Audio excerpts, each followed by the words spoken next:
안방 서랍장 속 숨겨진 비밀. 시골 마을의 한 기와집.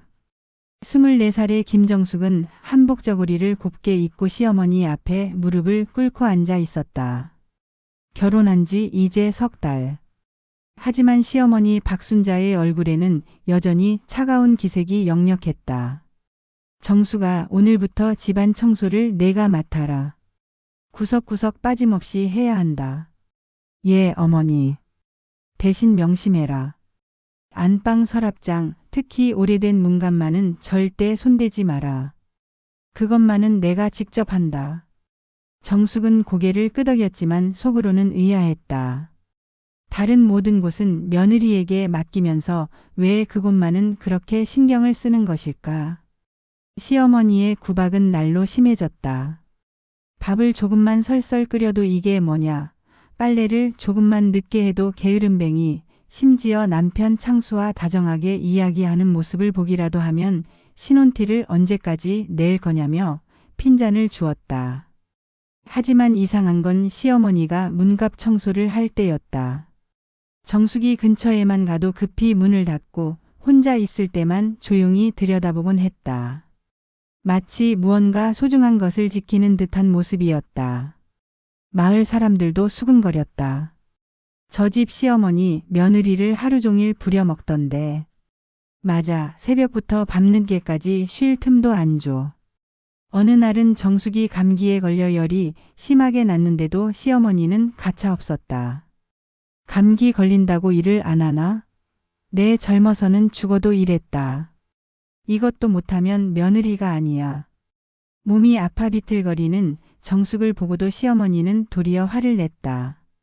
아픈 척하지 마. 게으름뱅이가 핑계대는 거야.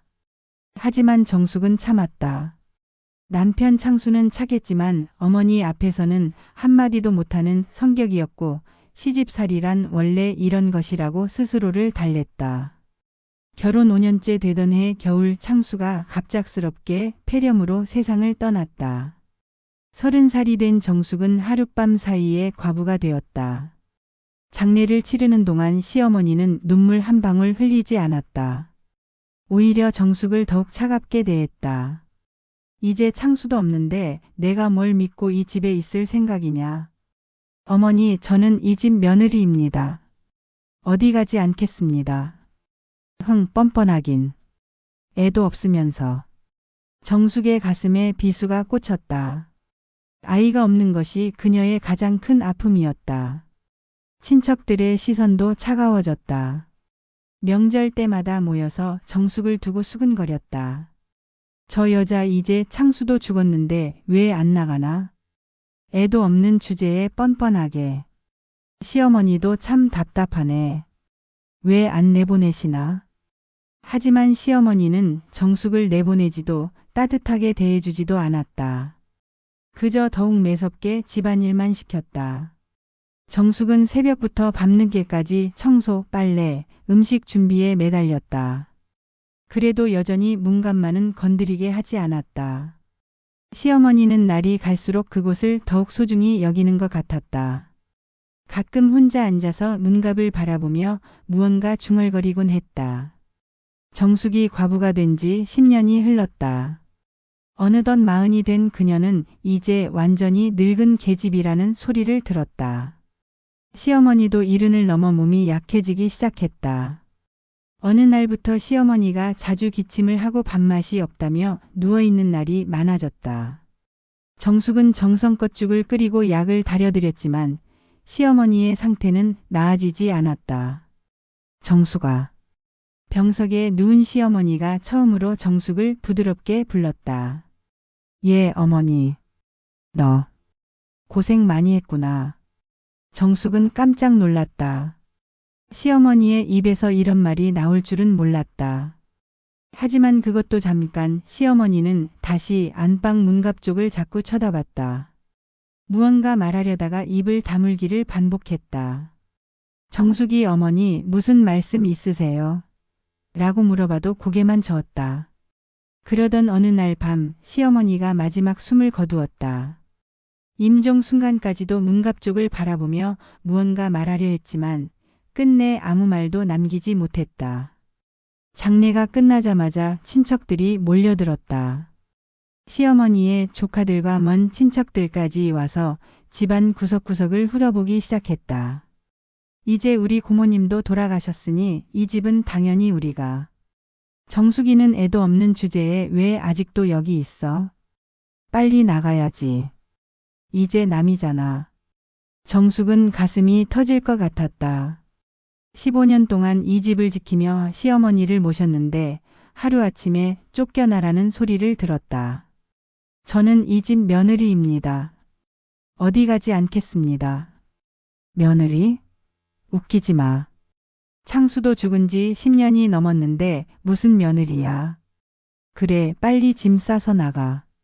내일까지 안 나가면 경찰 부를 거야. 친척들은 벌써 집안 물건들을 나누어 가질 생각에 여념이 없었다. 정숙은 방 안에 혼자 앉아 눈물만 흘렸다. 어머니, 제가 뭘 잘못했나요? 15년 동안 정성껏 모셨는데 그때 문득 시어머니의 마지막 모습이 떠올랐다. 계속 문갑 쪽을 바라보며 무언가 말하려 했던 그 모습. 혹시 어머니가 무언가 말씀하고 싶었던 게. 정숙은 떨리는 손으로 문갑 앞에 섰다. 15년 동안 한 번도 열어보지 못했던 그 서랍장. 이제는 열어봐도 누가 뭐라고 하겠는가. 문갑을 열자 오래된 나무 냄새가 났다. 맨 위 서랍에는 시어머니의 옛날 사진들과 장신구들이 정리되어 있었다. 하지만 가장 아래 서랍 깊숙이 들어앉은 곳에 낡은 보자기로 쌓인 무언가가 있었다. 보자기를 풀자 편지 봉투 하나와 작은 열쇠 꾸러미가 나왔다. 편지 겉봉에는 정숙에게라고 시어머니의 정성스러운 글씨로 적혀 있었다. 떨리는 손으로 편지를 펼쳤다. 우리 며느리 정수가 이 편지를 읽고 있다면 나는 이미 세상을 떠났을 것이다. 미안하다. 정말 미안하다. 15년 동안 너를 차갑게 대한 것은 다 이유가 있었다. 우리 집 친척들은 모두 돈에 눈이 먼 사람들이야. 창수 아버지가 돌아가시고 나서 호시탐탐 이 집과 재산을 노렸지. 내가 곱고 착한 건 처음부터 알았다. 하지만 내가 너를 너무 아끼는 모습을 보이면 친척들이 너를 더욱 미워하고 모함할 것 같았어. 그래서 일부러 매정하게 굴었단다. 창수를 잃고도 이 집을 지키며 나를 끝까지 모신 너야말로 이 집의 진짜 주인이다. 이 열쇠로 안방 장롱 뒤에 숨겨둔 작은 금고를 열어보렴. 평생 모은 돈과 진명의 모든 것을 너에게 남긴다. 착한 마음으로 살아온 내가 마땅히 받아야 할 몫이야. 정수가 고맙다. 그리고 사랑한다. 시어머니 박순자. 정숙은 편지를 읽으며 눈물을 쏟아냈다. 15년 동안 쌓인 서러움과 억울함이 한순간에 녹아내렸다. 열쇠로 금고를 열자 통장 여러 권과 도장들이 나왔다. 집 명의부터 시작해서 시어머니가 평생 모은 적지 않은 재산이 모두 정숙 앞으로 되어 있었다. 밖에서 친척들이 정숙이 어디 갔나 하고 찾는 소리가 들렸다. 정숙은 편지와 통장들을 품에 꼭 안고 나갔다. 여기 있습니다. 뭐 하고 있었어? 빨리 짐 싸.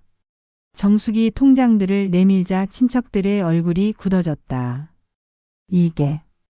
이게 뭐야? 어머니께서 저에게 남겨주신 것들입니다. 집도 재산도 모두 제 명의로 되어 있어요. 친척들은 믿을 수 없다는 표정으로 서류들을 들여다봤다. 하지만 모든 것이 합법적으로 정식으로 처리되어 있었다. 이럴 수가. 고모님이 왜 이런 짓을. 친척들은 할 말을 잃고 하나둘 자리를 떠났다. 탐욕에 찬 얼굴들은 순식간에 체면을 구기고 물러갔다. 정숙은 혼자 남은 집에서 시어머니의 편지를 다시 읽었다. 그제야 모든 것이 이해되었다. 시어머니의 차가운 얼굴 뒤에 숨어있던 따뜻한 마음, 자신을 지키기 위한 깊은 사랑. 어머니, 이제야 알겠어요. 고마워요. 정숙은 편지를 가슴에 꼭 안고 문갑을 조심스럽게 닫았다. 억울했던 날들이 결국 나를 키웠구나. 착한 마음은 헛되지 않는구나. 창밖으로 봄비가 내리고 있었다. 15년 만에 처음으로 정숙의 얼굴에 환한 미소가 떠올랐다. 오늘 안방 서랍장 속 숨겨진 비밀 이야기는 어떠셨나요? 때로는 우리를 차갑게 대하는 사람의 마음속에도 깊은 사랑이 숨어 있을 수 있습니다. 그리고 묵묵히 선량하게 살아가는 사람에게는 반드시 좋은 결실이 찾아오는 법이죠. 정숙이처럼 어려운 상황에서도 원망하지 않고 끝까지 착한 마음을 지켜나간다면 언젠가는 그 진심이 통하는 날이 올 것입니다. 이 이야기가 힘든 시간을 보내고 계신 분들에게 작은 위로와 희망이 되었기를 바랍니다. 영상이 감동적이셨다면 좋아요 버튼을 꾹 눌러주시고 더 많은 인생 이야기를 보고 싶으시다면 구독과 알림 설정도 부탁드립니다. 다음에도 더욱 감동적인 이야기로 찾아뵙겠습니다. 오늘도 수고 많으셨습니다.